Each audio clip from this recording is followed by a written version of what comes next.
Assalamualaikum warahmatullahi wabarakatuh. Saudaraku yang beriman, inilah cara agar selamat dari hari kiamat. Sebagai umat muslim, meyakini hari kiamat merupakan rukun iman kelima. Berikut adalah penjelasan Rasulullah SAW mengenai tanda hari kiamat ketika ditanya oleh malaikat Jibril. Dan engkau menyaksikan orang yang tidak memakai sandal, telanjang lagi miskin yang mengembala domba, berlomba-lomba membuat bangunan yang tinggi. Hadis riwayat Muslim. Lalu para sahabat bertanya, "Wahai Nabi, siapakah orang yang tidak memakai sandal, telanjang lagi miskin yang mengembala domba, berlomba-lomba membuat bangunan yang tinggi?" Lalu Nabi menjawab, "Dia ialah orang-orang negeri Jazirah Arab." Salah satu keistimewaan Nabi Muhammad SAW adalah beliau diberi hak oleh Allah Subhanahu wa Ta'ala untuk memberi syafaat kepada umatnya. Dalam banyak hadis disebutkan orang yang senantiasa membaca sholawat kepada Nabi Muhammad, mereka di akhirat kelak akan diberi syafaat oleh Rasulullah SAW. Sebab itu, sebagai muslim dan bagian dari umat Nabi Muhammad SAW, hendaknya kita selalu memperbanyak sholawat. Selain memperbanyak sholawat, rupanya masih ada amalan lain yang bisa dilakukan agar mendapat bantuan Rasulullah dan pertolongan Allah Subhanahu wa Ta'ala di hari akhir kelak. Amalan lain tersebut adalah memperbanyak membaca kalimat tahlil disertai rasa ikhlas dalam hati.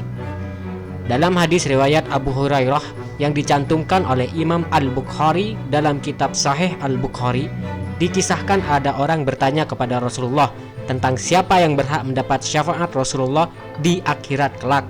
Rasulullah menjawab, "Orang yang beruntung mendapatkan syafaat dariku di hari kiamat adalah orang yang membaca kalimat La ilaha illallah dengan penuh keikhlasan."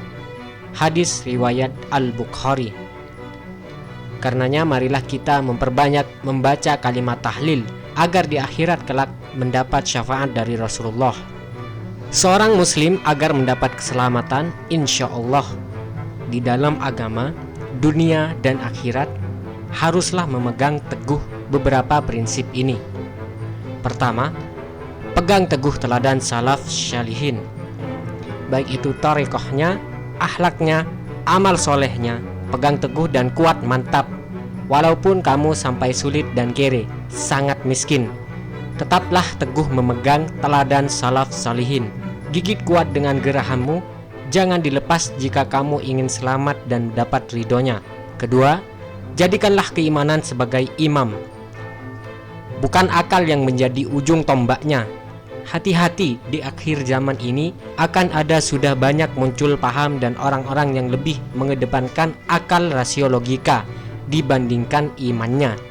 Seharusnya iman menjadi imamnya, akal dan logika menjadi makmumnya, mengikuti iman. Tinggalkan pendapat orang-orang yang mengedepankan akalnya dibandingkan imannya. Percuma dan sia-sia waktumu jika menanggapi orang-orang yang demikian. Kamu akan rugi dunia akhirat, karena bagaimana mungkin akal manusia bisa menerima seluruh kebesaran khazanah kerajaan Allah Subhanahu wa Ta'ala? Hanya keimanan yang dapat menerima kebesaran Allah Subhanahu wa Ta'ala. Ketiga, ziarah solihin, baik yang sudah wafat maupun yang masih hidup, dan kuatkan tali ikatan silaturahim. Berziarah atau mengunjungi kaum solihin, jangan hanya ketika ada maunya, kalau ada perlunya saja. Hal itu baik, tidak terlarang.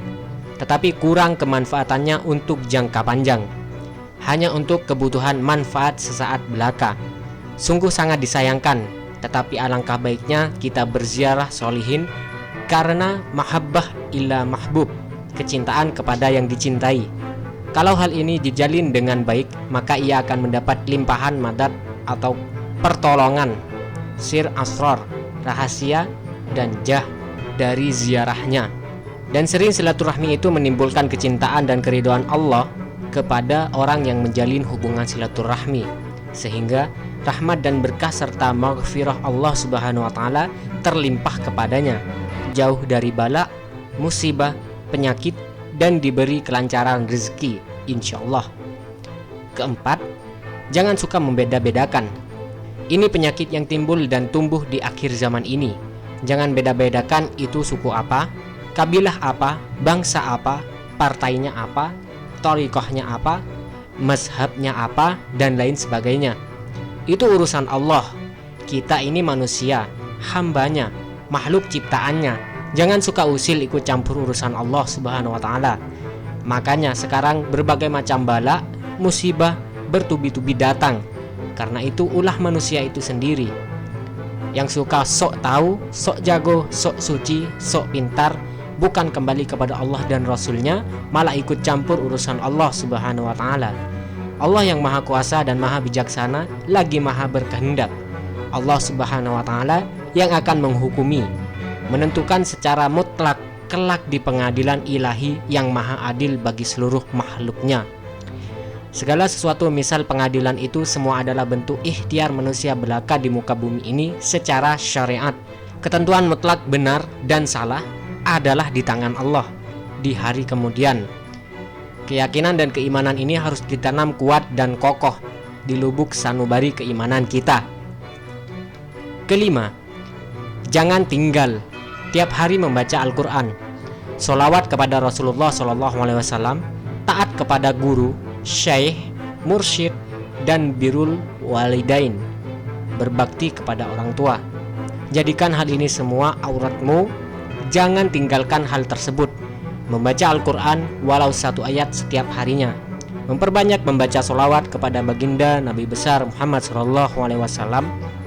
Jadikan hal ini semua aurat atau wirid yang dilakukan istiqomah bagi diri kita demi menggapai kebahagiaan dan keselamatan di dalam agama, dunia, dan akhirat.